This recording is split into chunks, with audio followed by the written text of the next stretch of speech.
Hey y'all, Darius Rucker here. You know, a lot of people ask me, what inspires your music? And one of the big things is a strong sense of place. That's why I love my home state of South Carolina and want to share the awesome things it has to offer. From the beautiful mountains down to the sunny coast, it's got it all. Not to mention two of my personal favorites, great golf and amazing food. Come see why I love this place. Visit discoversouthcarolina.com. Hey y'all, Darius Rucker here. You know, a lot of people ask me, what inspires your music? And one of the big things is a strong sense of place. That's why I love my home state of South Carolina and want to share the awesome things it has to offer. From the beautiful mountains down to the sunny coast, it's got it all. Not to mention two of my personal favorites, great golf and amazing food. Come see why I love this place. Visit discoversouthcarolina.com. You're listening to the Think Unbroken podcast, and I'm your host, Michael Unbroken. I'm an author, speaker, coach, and advocate for adult survivors of childhood trauma and abuse. In this podcast, you will learn how to transform your trauma into triumph, turn breakdowns into breakthroughs, and go from victim to being the hero of your own story. You can learn more at thinkunbrokenpodcast.com, and of course, check us out on Apple Podcasts and Spotify at Think Unbroken Podcast. Michael Chu, super excited to have you on the podcast, brother. You are the founder of Champion Development.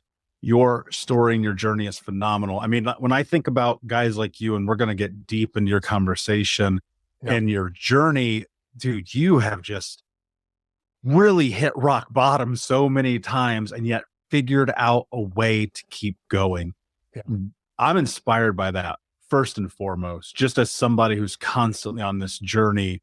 And I wanted to have you come on this show because I think that so many people see successful entrepreneurs or high performing people or people who like kind of quote unquote have that life. Yeah. And yet behind every closed door is like this tremendous amount of possible pain and hurt and trauma and turmoil and suffering, sometimes at your own hands. And you've been able to navigate that and still are. So I'm super excited to have you here. So thank you for being here. I'm honored and excited to be here. And, you know, you mentioned like entrepreneur and all those things. Admittedly, when I jump on a show like this, that just feels to me like a title. I actually very much feel like I am a man figuring out his own dramas, traumas, and all the other things to just be the best version of myself. And so to remove any titles from it, like that's how I want to show up and share here today. Yeah, I love that. Let's start at the beginning. Yeah. What was childhood like for you? Yeah, it's actually, it's a great place to start because you use the word rock bottom. And when I heard you use the word rock bottom, admittedly, the first thing that came up for me was like, have I been at rock bottom? And the reason I say that is because I almost don't know if I even categorize it as rock bottom because it just felt so freaking normal to me to live in a life of chaos that like, instead of viewing it as rock bottom, it actually just felt like, isn't that just the way life is? That there's drama and chaos? Because to answer your question to childhood, Asian upbringing, but grew up in a wealthy Caucasian town. My mom was a teacher there, so that's why we got to live in that area. As an adult now, I can reflect and look back to what I thought was just a high achieving culture, right? Like Asian culture, succeed at this and succeed at that. I used to point to all of my achievements as I had a good childhood. I won 12 national karate championships. I went to a great college and, you know, all those things. But in reflection, at the cost of what? On the other side of all those achievements, I also had a childhood where I didn't get to be myself. There was no space to share my actual concerns and desires. It was like, we never give up. Once we decide to do something, like if I was having a hard day, it was like, from my karate instructor to my own mom to my parents and everyone in between, there was a little bit of like, suck it up. Pair that with alcoholism. Pair that with emotional demonstration of a lot of stonewalling and yelling and all those things. The best way I could describe it, Michael, to start off is childhood was one thing I thought was successful, but at the cost of my own emotional maturity and development and being able to be in my own body. Yeah. Very common, right? Especially for children who grow up in homes where parents have expectation of them. And you see this all the time, where on this one hand, it's interesting how I always think about, like, if you have kids, you're probably going to screw them up to some capacity. And I think the goal is to not screw them up to the point where you were screwed up. But on this one hand, you have kids who grew up like me, where there's no rules, there's no regulation, there's no parents, there's no figures. There's just me doing what I want, whenever I want, to my own proclivities, which was often very dangerous. And on the other hand, you have the hyper controlling, you do what we say when we say we're going to do it. And on both sides of that coin, which is so fascinating, the thing that you end up with are children with no identity. When you were growing up, when you were facing these moments of like needing to have the experience of self, what was happening? Were your parents like literally telling you you can't be you? Was it like, do your homework, don't talk? Like, what was it really like? Yeah. So in one breath, like the weird part for me that was still at times is very confusing, is it felt like quote unquote great parenting at the time because it led to a lot of achievements. So like, to answer your question, it was a lot of like, that's not how we do things here. You're not going to quit. I started karate when I was 3 as an example. By 8, 12, 16, I was wanting to quit all the time. And so it's really a confusing thing that I'm still navigating, because in one breath, couldn't I look at my upbringing and be like, my mom taught me to not quit. My mom taught me to be disciplined. But there was also a level to what you're describing where it was like a controlling. It was a never honoring what I was actually feeling, never honoring my own desires. And you said something interesting, that controllingness leads to no identity. And I have, through my adult years, which I'm sure we'll get to, I jokingly call myself a recovering people pleaser, where I would be scared to ever share what I actually want or who I actually am, because I feared that I wouldn't be loved or I would lose the pack. Because growing up, you said, what was it like? It was, that's not how we do things here. You're going to do this. This is what's expected. You used the word expectations earlier, whether it was spoken or unspoken. There were these expectations that came with them, this fear, if I ever break these expectations, which I think in hindsight, the expectations feel like impossible to reach, almost perfectionist type of expectations. If I ever don't meet them, I won't be loved. Yeah. I'm going to disappoint a dad who really I only felt loved from at times when I was winning trophies and achieving. He would tell me how proud, and then everywhere else in between, I felt disassociated from. And so I only was loved when I was being this perfect child and achieving and succeeding. Yeah. Which is, on a long enough timeline, impossible. Right? Because the thing that happens, and I moved towards achievement in sport because I was like, for the love of God, maybe somebody will care about me. Right. And I became captain of the football team, captain of the wrestling team. I did multiple different sports, won tons of awards. And I remember this vividly. One day, there's this girl I have this huge crush on, and I just won the city wrestling tournament, beat like 6 schools. It's an all-day event. Like, I was number 1 in the entire city. I go and I show my grandmother the medal, right? Because my grandmother raised me at this point in my life because my mom was in rehab. And she just could give 2 shits about it, right? So again, that thing of like not having the care or the control. I go to school. That's such a ridiculous story. I go to school and there's this girl I have a crush on, and I'm like, I show her the medal, and I'm like, this will definitely make her want to hang out with me. and nothing, right? Of course, because like, duh, right? The things that impress teenage girls, a medal. Yeah, exactly, right? You're like, oh, you won a wrestling tournament, great. But the thing that we believe that is going to bring us value in childhood is achievement or lack thereof. And so what's really interesting is like that delicate balance of like trying to figure out who you are with all those pressures on you, and getting to the point where if you're paying attention, which generally doesn't come until much later, you're like, wait a second, these things don't matter. And so I'm really curious, like growing up with that, you mentioned this relationship with both your mother and your father. Were both of them pushing you towards these expectations? Was it one more than the other? Yeah. So to answer that question directly, the household I grew up in very much felt like mom had high standards and she was the disciplinarian and she was the one like present, physically active in parenting.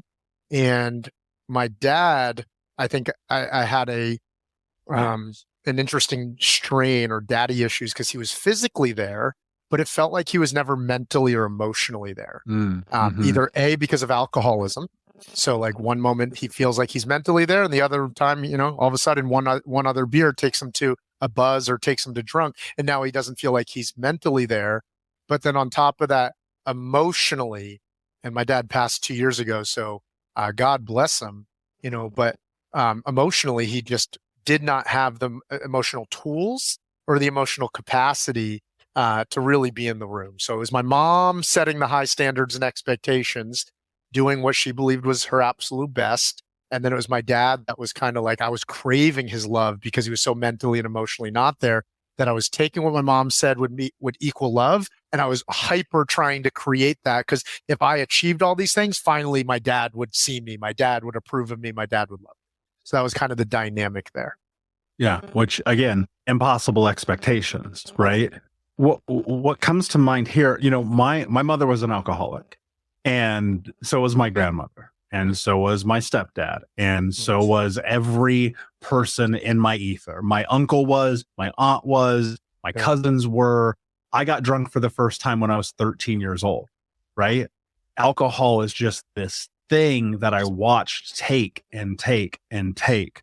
And there were moments where, early on, I was so incredibly embarrassed of my family, especially my mother. She would show up. I won this tournament. I think I was in 8th grade. I won this wrestling tournament, and she was completely wasted, passed out drunk in the bleachers. And I'm standing on the podium getting my award as the ambulance is coming in to take her out of the auditorium. And I remember being this young kid trying to create what I wanted through, and this was at sport at the time, but trying to create and go and really be competing and be great at something. It was like every time I touched it, it was taken away from me. And what I learned to resent her and women and people with control issues. And that turned into this huge thing where my walls were gigantic. Like you couldn't get in if I let you, right? For sure. And I'm wondering, what was it like for you watching this alcoholism from your father? Like, what were the experiences that were taking place for you in relation to him? And then what were you just thinking in general as you're like witnessing this man who's supposed to be the person rearing you into the world, having your back, showing you manhood and leadership, like succumb to this poison, this disease, this addiction? Yeah. I don't know if I was consciously thinking anything at the time other than I want to make my parents proud. Or even more so, I don't want to disappoint them. But here's what was happening, even if I wasn't conscious to it. What was happening during that time is, I do believe subconsciously I was trying to fit in with the family.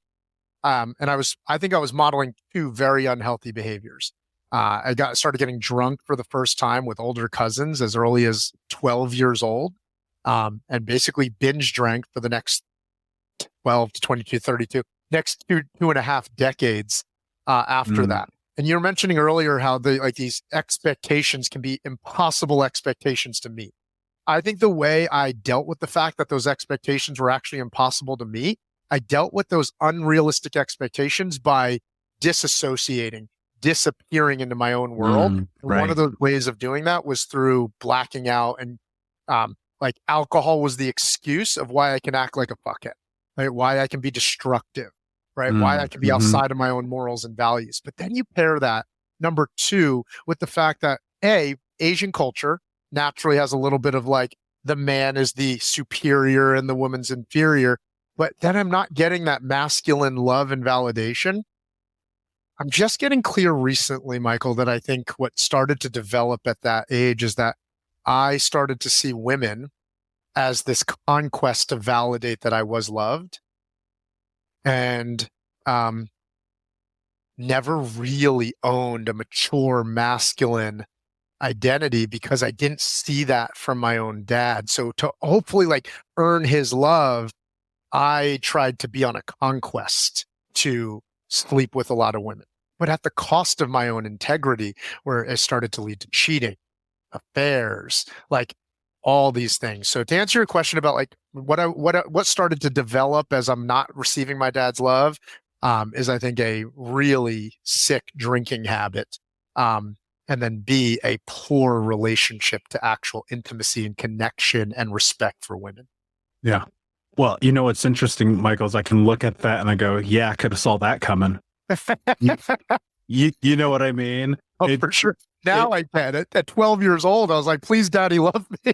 Yeah, for sure. No, same, dude, same. And for me, like my measurement at that age of trying to understand manhood came from, you know, hip hop and movies. And so the conquest, which, and this is, I want to say this because I know a lot of women listen to this show, a lot, thousands and thousands and thousands every single week. Yeah. When you are boys, I'll speak for myself. Being a boy, growing up in the environment that I grew up in, measuring myself against men who I had absolutely no relation to in any capacity other than that through media, I was taught that if you want to be a man, sleep with lots of women, make a lot of money, have a cool car. And dude, I became a master at it. And one of the downsides of mastery over something so destructive that it destructs and destroys and completely evaporates any level of intimacy in your life, any level of trust, any level of vulnerability. And then you add in all the alcohol and the drugs and the crazy party nights, you know, it's a wonder I'm alive today. And so I'm wondering, like, looking at this and creating that level of, here's what's so interesting. This came to mind just now. Everything that you taught was like, have been taught is like, don't quit, don't give up. Your conquest is women and alcohol. And you're like, okay, don't quit, don't give up. How much of like, this might be the weirdest question I've ever asked, but like, how much of the influence of your mother and the influence of your father led down this path to be like, I have to conquer all of this chaos? That's a great question. In one breath, I think I was addicted to the chaos because that's what my nervous system was used to. Right. I think if I'm hearing you correctly, how much do I think that upbringing also caused me to be like, I have to conquer this chaos? Is that the question? Yeah, exactly. It took a level of awareness to even understand what the hell the chaos was. Once I understood what the chaos was, because for context, through all of my 20s, if you had asked me what I was feeling, here's my most common answer to you. I would say, feelings aren't fucking real. I would say things to you like, I'm not stressed. I just have a lot going on. I would say things to you like, you're telling me your emotions are what's stopping you. You get to decide how you, like, I thought it was all here. I thought emotions were bullshit. I thought they were soft. I thought they were woo-woo, and I thought they were made up. But it's largely just because I was never put in a safe environment to actually feel feelings. So I'm giving context to that because before all that, I didn't think there was anything to conquer. I thought I just had to achieve more. That's what I had to conquer, achieving more. But then in my early 30s, I'm at this low point in my life, on the verge of divorce, having an affair, drinking too much. I had made millions of dollars and I was on a bathroom floor, right? Crying, crippled anxiety in my stomach, unable to get myself to go to work. And at that point, I thought I knew how to win through all of my old personal growth things, which was all mainly mindset stuff, right? Where the head's not connected to the heart, the mind's not connected to the body. And I could not get myself out of that low point with just the personal growth stuff up here. And that's when I got introduced to somatic coaching. That's when I got introduced to like actually feeling my feelings. From that day forward, Michael, to answer your question, I've now been on this like half a decade, 6-year conquest to heal and solve my own personal traumas. But I'm also on this like conquest to heal that trauma for generations. I'm a dad of 2 girls, and heal that trauma for like layers of ancestors and everything like that. So I've never been asked that question before. So this is my first time putting words to it. Yeah, I do think that like achieve and succeed and never give up. has now started to be used for good once I got aware of where my own bullshit and traumas were. And I want to conquer like all of those traumas, whatever you want to call them, all of those low points. So I'm not sure if that answered your question, but that's what feels true to me in the first time being asked that. Yeah, for sure. It's just in my head, I think that the brainwashing that we go through in childhood creates who we become in our adulthood. For sure. And if you're brainwashed to go and be the best, even at the worst thing possible, you will find a way to do so. And that really quickly. Please. I took pride in being the best drinker. Sure. So the destructive things, right? Whether it was women, whether it was drinking. I also had never been asked that before. So I appreciate the questions. Yeah. That like conquer and be the best and never give up. I mean, Michael, I look back now, even as I think and reflect on some of these questions, and I'm like ashamed of the pain and the toxic like environment I probably created for friends where like, we're going to finish this 30 pack between me and you right now. Don't be a bitch or like whatever, like, or like how many beer pong games can I win? Even if it leads to us being blackout or sick, or destroying property or destroying relationships. But there was one mission whenever I was doing something, even if it was bad things, and that's, I'm not going to quit and I'm going to be the best at it. Yeah. And so thank you for asking that, because I never really put words to that before, but for sure. For sure. I mean, that's why, like, to me, growing up, being invisible, like, no matter how many awards I won, no matter how many times I was the best at the thing, no matter how many times I was number one at anything, no one saw me. And so I was like, I'm going to do whatever it takes to be seen. And good kids do not get seen. They just don't. And I was like, okay, cool. You're going to see me. Tons of fights, getting kicked out of multiple high school, getting kicked off the wrestling team, even though I was amazing at it. Like I would have likely been a state champion had I not kept getting in trouble. Got kicked off the football team, kicked off the baseball team, stopped getting invited to parties, eventually kicked out of high school so many times that I got expelled. Right. And like, you play that game and it's like, you win these unbelievably painful prizes. And some of those prizes, unfortunately, are heralded in our society as success, right? You're like, man, I had all these girls and all this money, but I have nothing to show for it. Yeah. And I want to come back to, I definitely want to talk about 30 and the somatic work and all that, but we got to step back a little bit more, because I think this is such an important thing I do not want to overshadow by any capacity. Addiction is something that isn't always what you think it is. And what I mean by that is we often move to addiction for coping mechanisms, but the thing for high performers is that they can be addicted and yet still go and win championships. It's crazy. And you talked about growing up playing karate. Was it 12 national championships? Yeah. How the fuck do you do that? Yeah. I mean, well, one identity is I go hard at whatever I'm doing, right? And so here I am in one world addicted to being the best and winning. And so I'm acting fine there. But then the only way I would get relief from this impossible expectation that you're describing, the only way I could get relief from that was then going to my own dark side, right? And escaping that perfect expectation world through disassociation with alcohol and doing all those things. So as far as like, how did I do it? I could play the act. I could play the game Monday through Friday, so to speak. But Friday night, Saturday night, like I had a level of discipline where like, I'm not going to drink Monday through Wednesday. So I was never the justification, addict. Right? Yeah. I was never the addict that like couldn't stop. I was never the addict that like needed the thing every day. I was the addict that when I needed the thing though, I only knew one extreme of using the thing, right? So if it was alcohol, it was never like, let's just have 3 glasses of wine at dinner. It would turn into 3 bottles of wine. It would never be like, let's just have a beer or 2, right? I only knew one level of using. That was the type of addict that I was around those things, is that I could look controlled Monday through Thursday, Monday through Friday, whatever it is. But when it was my opportunity or invitation to disconnect, I went hard on that thing as well. So I only knew one identity, and that's go hard as fuck. When you were growing up, and martial arts are incredible because they teach you so much discipline. And I talk about martial arts on this show a lot because growing up, wrestling, that's a martial art, doing some karate, and then Muay Thai in my adulthood. In fact, I even moved to Thailand at one point so I could practice with the Thais. And, it's taught me tremendous amount of discipline through suffering, through pain. And that's not necessarily a bad thing, by the way. And at such a young age, though, there's this pressure to perform, right? But were there benefits? Did you pull values out of martial arts? 1000%.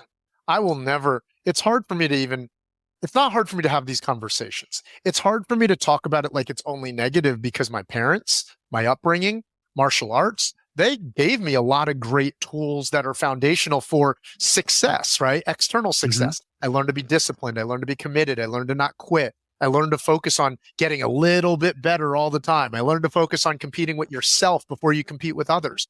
All of those things. And I will always, always be grateful for those things in my life. But whenever I talk about some of the, if you want to call them negatives of that environment, it was, as a 6-year-old, I could be crying at a karate school or a 9-year-old, and I could be told to stop crying. I could be told to, in our karate school, it's like, if you felt like you were out of line, you would be told to do knuckle push-ups on a hardwood floor, right? You might get hit with a bamboo stick, right? And so that type of upbringing, while it gave me all of these positives, there's one thing I point to that is the thing that was most challenging about it in looking back. And that was I never was allowed to actually have my own human experience. And if as early as 3 and 6 and 7 and 8, you're shoving down fear, you're shoving down embarrassment, you're shoving down, I don't feel like I'm good enough. If you're shoving down shame, embarrassment, guilt, fear, whatever the things are, Michael, we both have probably heard versions of quotes like, what you resist persists until it expands and then one day explodes. So because I was always in an environment where like, don't cry, stop it, right? So like toughen up, whatever, any emotion I experienced, I never developed the muscle of how to have those feelings. So what did I do? I shoved them all down, and they only got released in one of two ways or one of two places, right? Absolute destruction while drunk was like my escape to be like, feeling the things to the point where, I have times where I threatened to kill my own sister. I had times where I've tried to fight my entire family, right? We can unpack any and all, like there's so much there to that. Or the other way it would get released is through out of integrity, infidelity, cheating, dominance with women, et cetera, to the point where it all just exploded. And I essentially turned my entire life upside down at about 32, 33 years old. Yeah. When I think about this, and you said something kind of leading off the show where you're a recovering people pleaser. And I'm like, it's beyond that. And I'm not going to label you, by the way, but understanding a lot of this narrative and journey for myself, I'm like, dude, recovering people pleaser is the beginning of it, right? It's massive codependency, massive lack of self-belief. Here's what's so crazy. This is me framing my own experience through the lens of like a reflection here. By the time I was 25, I'd made $1 million. Nobody 25 years old was as successful as I was where I came from. And I had a plethora of women, and I had a ton of clothes and an $80,000 car. But my brothers wouldn't talk to me, and I was in crippling debt, by the way, and I was 350 pounds. Not to mention all the other chaos of my life. I've heard you share that before and I've shared that a bazillion times, but I've never shared what I'm about to say. I did not believe in myself at all. At all. Not one fucking bit. And it is so crazy how even more so you talked about like these two spectrums, the blackout drunk and then the women. And you're seeking like, for the love of God, someone see me. And that was my experience as I'm sitting here so deeply in this chaos I had created, but I did not believe in myself. at all. I could go make millions of dollars. I could hook up with any girl I wanted to. I could go and create anything I wanted out of thin air except self-belief. And well, first, I appreciate you sharing that. And as I hear that, something really like hit me. Because I don't know if for me it was that I would achieve all those things. Same thing, bought a house at 25 years old. I, making all this money and blah, blah, blah, blah, blah. I don't know if it's that I would have felt like I lacked self-belief. As I achieved all those things and everybody be like, you look like you had it all together. For me, I think the more I achieved, I felt like I deeply lacked any sort of self-identity or self-love. Like, and to relate to your part of your story, like if you had asked me if I was confident at that time or if I believed I think I would have said yes. But did I think I loved myself or loved life or loved those around me? No, I was just a machine going through the world at all costs, which led to this really scary thing that when I finally was like, I don't want to be seen just for my achievements anymore. Like, am I loved for just who I am? Shit felt so scary to start to like just be honest with the world, honest with relationships, honest with people. That I don't know, Michael, if it's weird. It's one of those things that like, I don't know if I could ever categorize myself as suicidal. And yet I remember this 3-year period where I started to get real with myself that I don't know if I had self-love despite all these accolades. It felt so scary to know if I'd be loved in the world for just who I am, that I would daydream on a regular basis about jumping off my 6th floor balcony. I would daydream regularly about driving my car into oncoming traffic, and it would just feel so much safer and easier. And so I wanted to reflect that point about lack of self-belief and self-confidence. For me, almost same story, but it felt like there was a deep, which probably is self-belief and belief and confidence that I'm loved, belief and confidence that I'm worth it, belief and confidence that I am enough. But it felt like a lack of self-love. Yeah. Hey, Unbroken Nation, we'll be right back to the show, but I wanted to let you know that you can grab a copy of my first book, Think Unbroken, Understanding and Overcoming Childhood Trauma, for free. If you go to book.thinkunbroken.com, you can download the PDF ebook version of the book and get everything that I know about the baseline of healing trauma for free, downloaded to your email right now. Just go to book.thinkunbroken.com to download your copy of Think Unbroken, Understanding and Overcoming Childhood Trauma for a PDF for your phone. Again, that is book.thinkunbroken.com. So, yeah, I think it's impossible to love yourself if you're like deeply hurting other people, you know? And that's what infidelity is. That's what cheating is. And I've done it, you know what I mean? And I've shared that openly here because it was something in my life that, again, man, that narrative, this idea, not only because it's twofold, right? And I want to walk into this. I'm going to walk into this very dark territory with you for a minute. Sure, I think it's really important.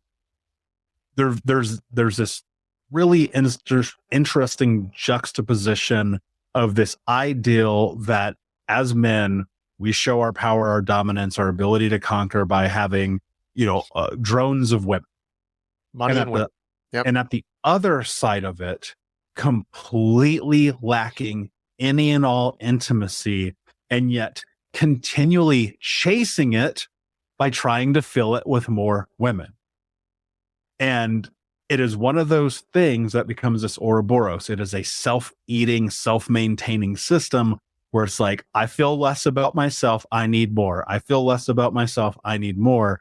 And the next thing you know, and this was my experience, I was in a relationship with, and this woman, I mean, obviously I've apologized to her and I've done my work, and I don't even know if I'm owed forgiveness for this necessarily, but Sure. a 6-year relationship with this person, and I must have cheated on her 100 times. Wow. And every single time what it was, and look, and you can be like, oh, you were 25. It's not that big of a deal, and bullshit. But what it was, and especially now as a man looking back at this 15 years ago almost, and 14 years ago, and sitting at it and looking at it, dude, I was just trying to fill that gap of having no mother, of having no father, of being invisible. And I would take any person at any time under any capacity until I came. And then on the backside, I'd feel like shit. Yeah. I relate to that. Yeah. I love the part you said, until I came and then I felt like shit. Because of that, like, pursuit, whether it was through strip clubs, whether it was through paying for sex, whether it was seeking out sex. But you said some things that were interesting of like a lot of women, but also I think you used the word dominance in there somewhere. I think for me, growing up as an Asian in an all Caucasian area, I remember like one of the most shameful moments of my childhood there's a bunch of guy friends over my house. We're having a sleepover, and like 8 and 10-year-old boys they start learning their own bodies. Right. And I remember we were comparing penis sizes, and one kid was like, my penis goes past like his belly button or like whatever. And I remember feeling like the shame, like mine doesn't go right that far. But I'm pointing that out. Still a little vulnerable, I feel like, for me to even, I just got clear. I just remembered that story this January. But what that did inside of me is like, it created this, well, if I can't get women, so to speak, through just who I am, because again, minority. I remember in childhood as well, when kids are all pairing each other up, they're like, well, this guy's dating this girl, this guy. Hi, I'm Sean Nelson, founder and CEO of Lovesack and host of the Let Me Save You 25 Years podcast. Want to avoid common pitfalls and get straight to the insights that drive success? Join me and recognize names like John Mackey of Whole Foods and Joe DeSena of Spartan as we unpack the hard-earned lessons from their journeys. Ready to streamline your path to success? Listen to Let Me Save You 25 Years on Spotify or wherever you get your podcasts. That's Let Me Save You 25 Years with Sean Nelson. Listen now. All of like our friend circles, they decided that I was going to pair up with this one other girl who was the one other Asian girl in the school. Like, that's your girlfriend. Like, they're assigning her for me. She happened to be adopted right, by a Caucasian family, but yet that's who you're supposed to date. So it felt like it created this deep insecurity that like, if I can't get women for who I am, then I'm going to pay for it. I'm going to dominate. I'm like, just became this, like you mentioned, like just this unhealthy relationship lacking intimacy, but yet, yeah, it looks like you're getting all right. I really, that the last thing I want to say to that is that point you said, until I came and then I felt like shit. Anytime I would pursue validation through women like that, I remember for the next 12, 24, 48, 72 hours after getting it in that nature, just like walking around with so much like shame and guilt in one sense, but then like right afterwards needing it again 72 hours later. And it was such an unhealthy back and forth internally trying to battle that because I was so unhealed here. How did you tell me about marriage? How old were you when you got married? And why did you get married? I started laughing the minute you said that. Well, you said, tell me about marriage, because I'll answer your actual question. 2 to 3 years ago, I started working with the somatic therapist about my relationship with marriage. Do I actually ever want to get married again? And if I was to ever get married or propose, I promised myself and I promised my partner that I would only ever propose if it felt like it was in complete integrity and complete alignment, but not driven by any external pressure or forces. The reason I started to laugh is because I was doing this somatic therapist practice where I was getting into my body, and the coach, the therapist said, okay, now that you're in your body, what's the first thing that comes to your heart and mind when you hear the word marriage? And immediately I blurted out, a black fucking hole. Right. Yeah. Yeah. And so that's my relationship. That was my relationship with marriage. So to answer your question, I got married at 31, 32-ish. I probably got engaged 29, 30. And you asked, why did I get married? Well, I got married, I would say, for 2 to 3 reasons. What you're supposed to do when you turn 30 years old. Obviously. Right? Like, it's this age expectation of what's supposed to be happening in your life. So you want to talk about age expectation or social pressure. And then the second reason, familial, societal pressure, right? Parents starting to say, when are we going to get grandkids? And so once again, wanting to make my parents happy, wanting to make my family proud, wanting to be loved, right? Well, I gotta do my part. I gotta be the good boy. I got good grades. I accomplished in sports. I was always doing the thing. I was always checking the box that I thought made me the good son, the good boy. Even if it wasn't in alignment or in integrity with what I actually wanted. But at that age in my life, I didn't even know how to get attuned to what I actually even wanted. So that's why and how I got married. Yes. And that's interesting because it's like in this journey, there's so much social pressure about this idea of the forever person. Sure. And when you have these relationships and these friendships, and all you ever see now, and especially on social, is like people aren't good enough and they don't matter. And I think, dude, I am so glad social media isn't what it is now. When I was going through all this 14, 15 years ago, because I don't know if I would have been able to come out of the black hole, to be honest with you. Totally. Because it's so chaotic just navigating all of the pressures of identity and letting go of codependency and healing different addictions. Sure. And then to have that reinforced by society that says nobody's good enough no matter what, unless they hit all of these standards and all of these things about red pill in terms of being a man. And then that's compounded by, if you're not flying private every single day, you're a piece of shit. And it's like, dude, this is why I want to do this show, in the hope that people will hear like the truth of this journey and how hard it is, because it's even more difficult now than ever before. And I would argue we even have more access to information. Now, there's these moments in our journeys where, for lack of a better way to phrase it, it's like that coming to Jesus. Yes. You're standing in really your own destruction. I wrote in my book, when I realized what I'd done in my life, it was standing in the house that I had burned down. That's how it felt. I lost everything, and beyond lost everything, because of my decisions. I had to ostracize myself, and it was a conscientious choice, where at 29 years old, packed up everything I owned into a rental car with $500 in my pocket. You go from a couple $100,000 a year to nothing. And I drove this rental car from Indiana to Portland, Oregon, so I could go work with this unbelievable trauma therapist. Wow. And I left it all behind because I was like, dude, I cannot do this again. I can't burn this down again. I cannot fathom another deceit, another lie, my brother's telling me to go fuck myself, another failed business, another night of drinking, another this, another that. And I made a decision because I just could not face it again. I'm curious what happened, right? 30 years old, not yet married, obviously dealing with some massive addiction issues between alcohol and women. I'd be willing to bet you were probably a workaholic, even though you haven't used those words yet. And let's throw it in the mix. I was a workaholic for sure. Yeah. Trust me, I know people are cut from my cloth, brother. Trust me. And so I'm curious, where did the baseball bat to the face moment come? Where did the like, okay, Michael, dude, this is bad. Like, because here's what I think is interesting. And I know I'm in a bit of a diatribe, but I want to really like parse this out. You're fucking your life up. It's so fucking crazy. It's like you're watching yourself in a movie do it and you can't stop. Yeah. So your question was, what was the baseball bat to the face type of moment?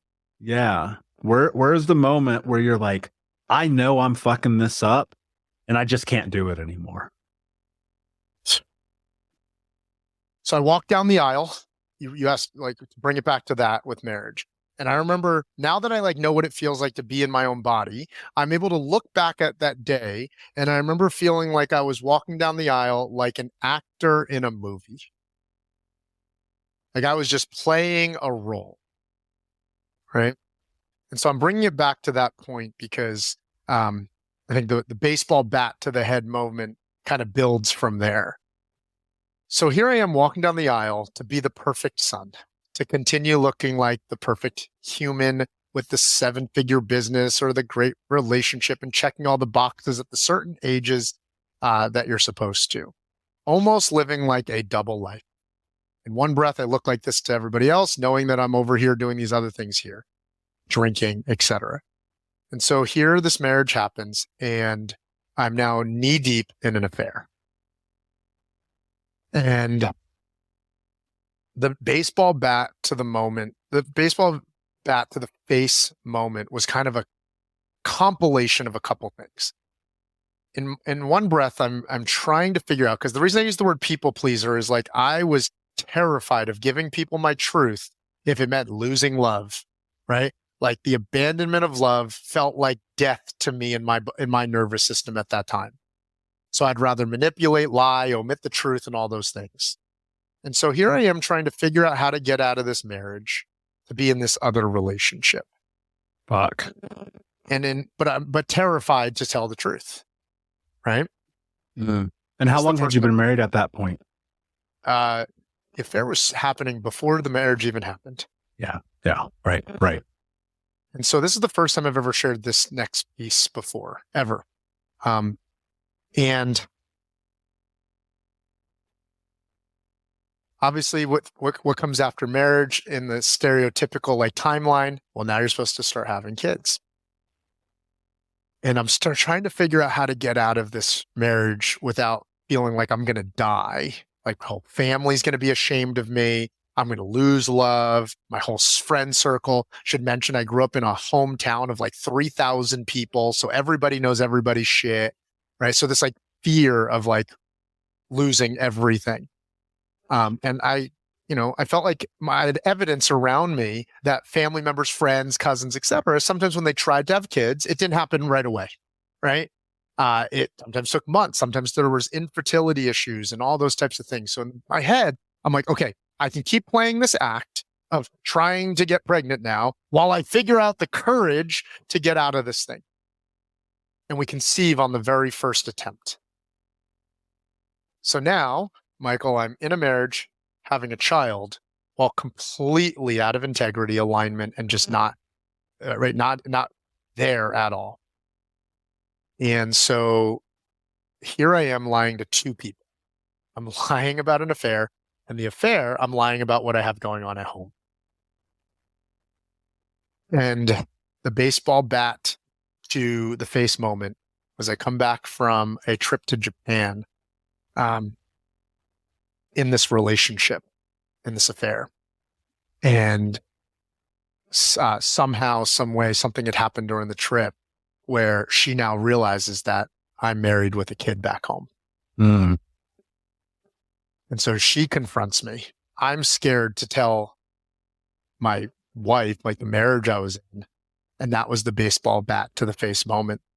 I'm going to lose this. I don't want to be here. I'm not being honest with anybody. Most importantly, I'm not being honest with myself. I'm living a life where I feel like I'm looking over my shoulder at all times, which is just leading to this crippling anxiety. I felt like at that time in my life, I needed like 2-hour morning routines to just get myself into the day, because I would wake up every day with so much anxiety, guilt, and shame like all over me. But yet I had to get to work, and I had to be this disciplined workaholic we were talking about.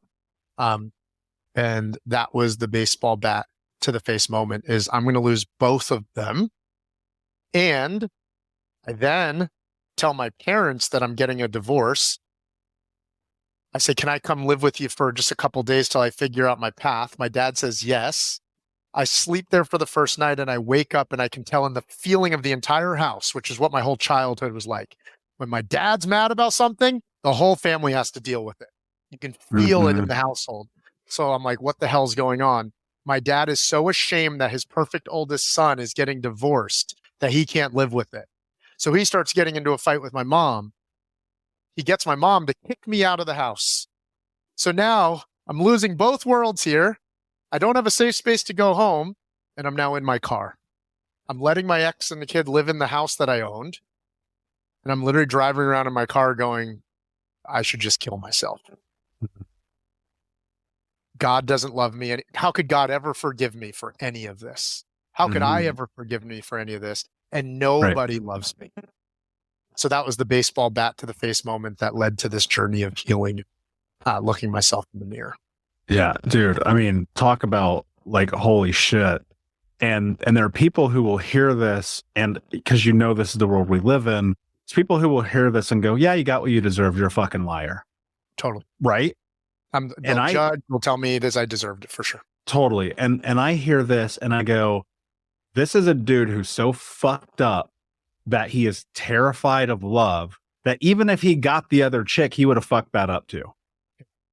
And how do I know this? Because I lived that life and I played that game.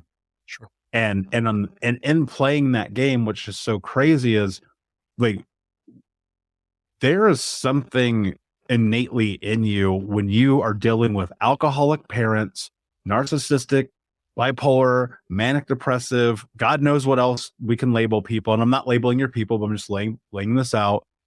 And you bear witness to this in childhood, and your thought about love and marriage is it's a black fucking hole, and you feel no worth except the moments that you're hooking up with people. And this is men and women alike, by the way. Don't get this twisted. This is not exclusive to men. And then you are sitting in it, and yet another thing that you have set on fire, and you're like, why doesn't anybody love me? And it's the whole thing you're seeking is love. That's it. And people don't understand that unless they've walked in the shoes. Now, here's the hard part. You don't understand it until you do the work. And so this becomes a catalyst. You're looking at your life, and now you're driving around the city thinking about taking your own life, trying to probably piece together anything that you can. I would imagine most people probably aren't even talking to you at this point.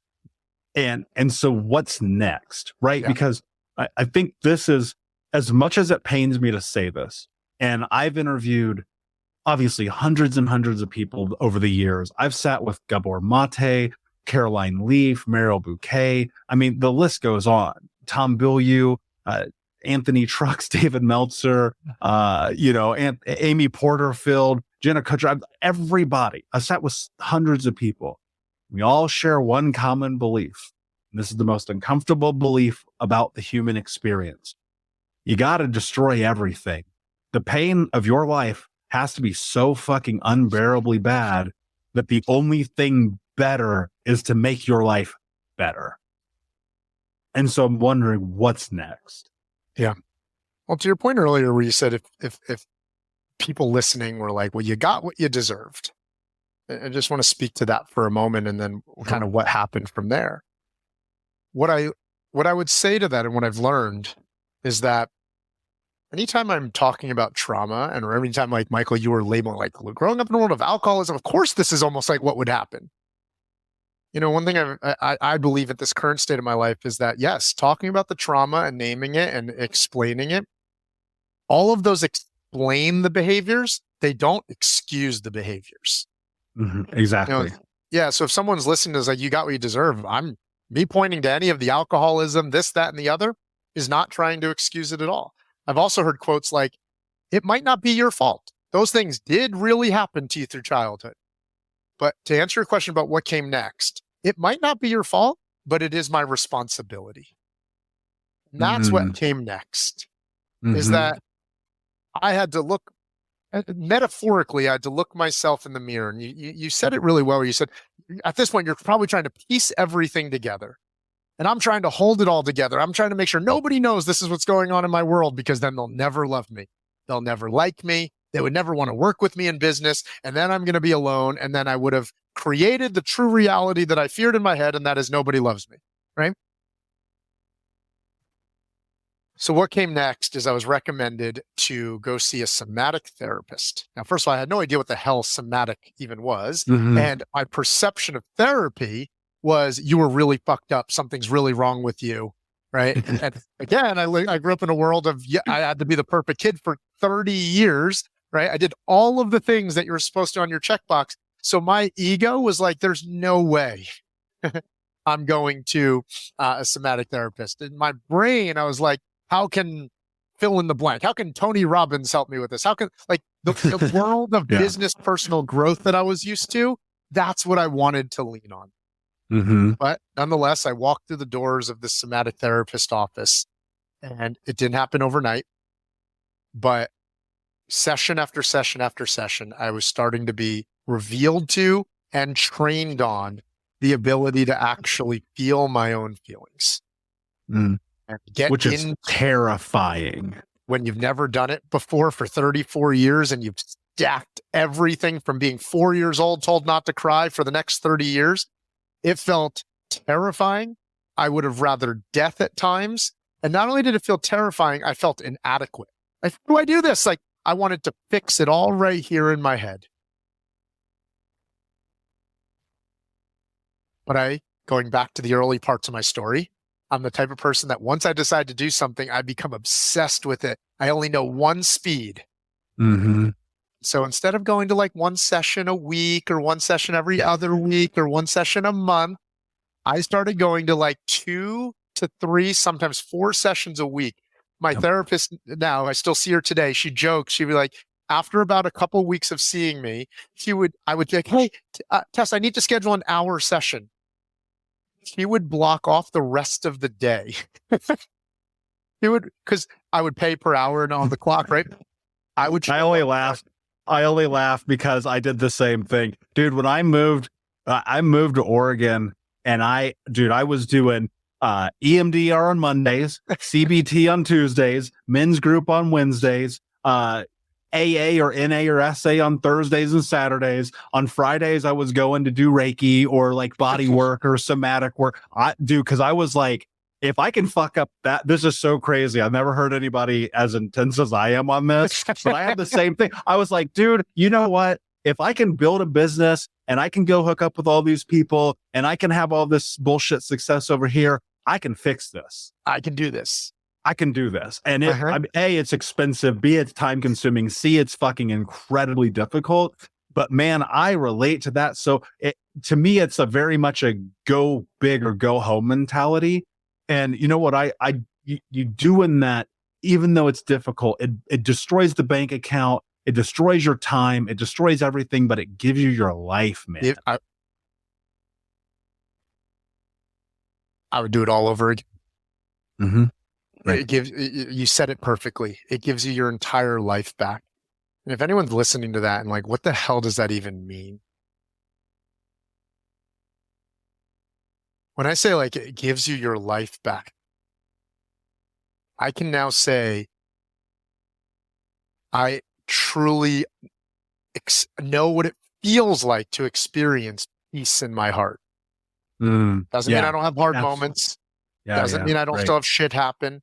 But I also know what it truly feels like to be able to love others and love myself. I know what it feels like to regulate my own nervous system. I know what it feels like to show up for myself, how I need it. Whether it's communicating boundaries, that's something I didn't know how to do. It felt so scary the first time I ever wanted to give a boundary to my family member friends. Hey, I'm only going to come for 3 days and instead of an entire week. That sounds like such an easy thing to do for most people. Not me. That shit felt so terrifying. And so I love how you put it. It gives you your entire life back. So yeah, that's what happened after the baseball bat moment is I just attacked all the things that I needed to learn and all the things I needed to heal. Yeah. And look, and I'll say this too, because this is important. I did it on credit cards. I did it on borrowed money because I destroyed my business. There's a post December 2013, something like that on Facebook where I was like, can somebody give me $150 so I can go to therapy this week? Publicly. I was like, dude, I'll do anything. I will do anything. Because this is the thing that sucks, man. Like people can look at your life and go, you got it figured out, man. You got all the girls and the cars and the money and the accolades and you're fit and blah, blah, blah, blah, blah. And it's like, but you want to put a gun in your mouth every second of the day. And that's what's so difficult about this journey is that those things don't make you whole. That thing about the trophies and the ribbons and the awards and being in the magazine or being on the TV show or even to this day, man, like that shit means nothing to me. It's a part of the process of the conversation that I'm opening and helping people. But man, if I can't go look in that mirror and like myself, I shut all this down dude, I will walk away from this. I will take my ass, even though I still do go to therapy and coaching. Like I will go deeper, and there's new levels to this. TD Jakes, amazing preacher, says new levels, new devils. And as you go deeper into this journey and you reflect more, whether it's the somatic work or the CBT or the MDR, or a coach like me or you, or you read my book or listen to this podcast, I can tell you, and then I'm speaking to the audience because you know this, I can tell you with 100% certainty and honesty, I still got shit. I still have to do the work. I still have in intimacy these moments where I'm like, do I deserve this? When I had a best-selling book, do I really get this? When the podcasts go to number one, I'm like, who am I? Like there's no question that the work does not stop. And so I think it's really important to like just kind of anchor against that for a moment and really tell people the truth. We're still doing the work, man. I hate to say this because it's so fucking cliche, but like once an addict, always an addict, man. But it's because it's embedded in our body. It's embedded in our ecology. It's embedded in our social systems. It's embedded in our family and our genealogy and our DNA. Sure. I promise you, your dad was not the first addict in your family. Most definitely not. And so the same for me. Like my mom, my stepdad, they weren't the first addicts in their family. But the buck stops with me. Well, and that's the game, right? And you've got to get to that place. You've got to make a decision, and you've got to be willing to put it all on the line. I'm curious. Now, we went on a quite the journey here today, but what's life like today? Like what's life actually like today? Yeah. I want to answer that question and speak to something you shared as well. I heard a coach share one time that the work never stops, like you said. So how do you measure if you're making progress if the work never stops? And this was a really, like for me being an achievement-driven person, this was really helpful for me to hear. They said the work itself never stops, but the progress that you're making is that the time between dramas lengthens. So instead of getting into a fight every week, you're now getting into a fight every month and then every quarter and then every year and then maybe once every 5 years. So the time between dramas lengthens and the depth or intensity in dramas shortens, right? So in other words, you're getting into a fight once a year now instead of once a day. And even when you get into a fight, it doesn't turn into this like throwing bottles across the wall and yelling vulgar things at your partner and threatening to leave. You learn how to communicate with tools. And so the time between dramas lengthens and the intensity in the drama shortens. And that's been a way for me to understand that the work will never stop, but I can give myself ways to identify, wow, look how much progress I'm making, right? Just like going to the gym, we know we have to work out to the day we die if we want to stay in good shape. Yeah, well, there's emotional health going on here as well. And if we keep doing that work. So I just wanted to speak to that and then answer what life looks like today. Piggybacking the two together as far as the work never stops. This year for me has actually been about working on my relationships with men now, right? Not women, not intimacy. And I went into the year, my fiance said to me, she said, Mike, you don't really have any friends. And I was like, what the hell are you talking about? Look at all these networks I'm in and masterminds I'm in. Look. Yeah. And then she pulls up her text and she's like, this is friendship, bantering all day with each other, sending each other memes, able to show up at the person's house whenever you want. And when she said that, I said, wow, you're right. I don't have friends like I did when I was in middle school. I have mentors. I have masterminds. I have transactional friends, but I don't have that person that I could be like driving down the road, be like, hey, I'm in the area, I'm swinging by. And why I'm sharing this is like where life is today. I realized you're right. And then I explored why I didn't have friends. And it came down to one thing. I didn't trust men. Mm-hmm. Men are always going to hurt you. Men are always going to look out for themselves. Whether it was a childhood friend sleeping with my girlfriend, right? Who was supposed to be my best friend and like all these things, right? I didn't trust men. And so I went into this year with one commitment, and that is to heal all the places that I've lost trust with men. And it's been really beautiful this year so far, Michael. I enthusiastically spend time with friends now. I feel like I'm not roaming this earth solo like a lone wolf anymore. I have friendship, male friendships as one piece. What came unexpectedly from that is I have this deeply trusting and loving, connecting relationship with my dad now. Wow. And he died 2 years ago.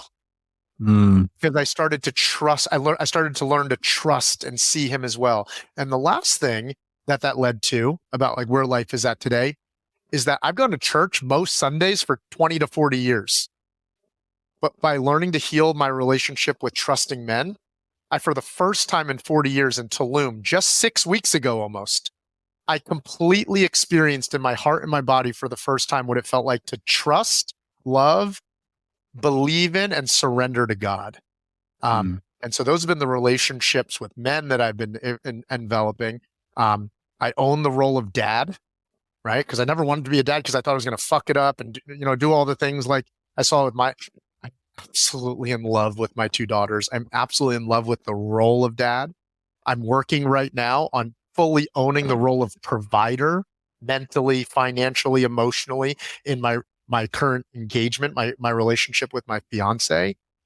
Business, I got amazing businesses, but more importantly, I feel deeply driven by purpose in my own life, to share my darkness, to share my journey in such a way that inspires other driven, successful men to walk themselves home from their head, but more importantly, get back into their heart, to be the type of person that they actually love themselves, don't hate themselves, and live a life of fulfillment and peace. So hopefully that answers your question of what life is like. I could go on and on, but it might just sound like bragging, but I'm experiencing peace and happiness. Yeah, man, that's beautiful. And the reason I asked you that question is because, you know, I want to show people the journey. Yeah. You know, sitting in the darkness and having these hard conversations is a human experience, especially, you know, as 2 guys sitting here having very similar but very different backgrounds. And Sure. and I think about it more so, it's like we're for lack of a better way to phrase it, like we're just average guys. We're just dudes out here running our businesses, trying to take care of the people around us, and we got shit. And even through all of the chaos, if you make a decision and you choose to dedicate, like really dedicate your energy and your time and your effort and stop blaming the world. Cause I blamed everybody. It was everybody's fault. I blame the women for letting me sleep with them. I blame the guy who sold me the car for, you know, selling me a $80,000 car. Like I blamed everybody. And then I blamed me. And that accountability, that culpability created this massive shift in my life. And today life's very beautiful. I get to be of service. I get to be connected with an amazing group of friends. I get to have a deeper level of trust and intimacy in relationships. And not that that's, again, new levels, new devils. It's not that like these things aren't exposed and continually come up as I go. And the thing that I really want people to hold on to, and the reason why we painted such a picture of the struggle, is because when I look at your life today, not only of how you're in service to others, but to yourself, it's like, that's possible, man. Like that's possible. We're not saying it's easy. None of this is easy. Today, it's not easy. Tomorrow, it won't be easy. But man, it feels good to be alive. It feels good to be in control. It feels good to be in our bodies and having the somatic experience. And ultimately, I don't know for you, but the word I always come to is peace. Like I just feel more peaceful. Peace in your heart. Because when you have a life that is a codependent life, that is full of addiction, and dude, we're going to have another conversation to go through this addiction healing journey, right? I mean, we just filled up an hour like that, but the healing in that process, you watch the panic attacks go away. You watch the anxiety go away. You watch all of the chaos dissipate. And then you come closer to self, closer to others, closer to family, closer to friends, but ultimately you love yourself. And we're going to have you back because I want to go through and really create a second part of this conversation around that whole healing journey. But with where you're at today, just, I have nothing but gratitude and pride for you, my friend. Before I ask you my last question, where can everybody find you? Yeah, I mean, Instagram, I guess, would be the easiest place for a lot of people, like a business card at Champion Development. You'll see kind of the type of work that we do. But we believe we take the most unique approach to business growth. So you think you're in it for success, but we actually start with your head and your heart and your physical, mental, and emotional health that leads to expansion in all the other areas of your life, health, wealth, and happiness. And so Champion Development on Instagram would be a great place to check us out. Amazing. And guys, remember, go to thinkunbrokenpodcast.com. Look up this episode of Michael's conversation with me today and check the show notes for that and more. My last question for you, my friend. What does it mean to you to be unbroken? Yeah, you mentioned that question at the beginning. Two things.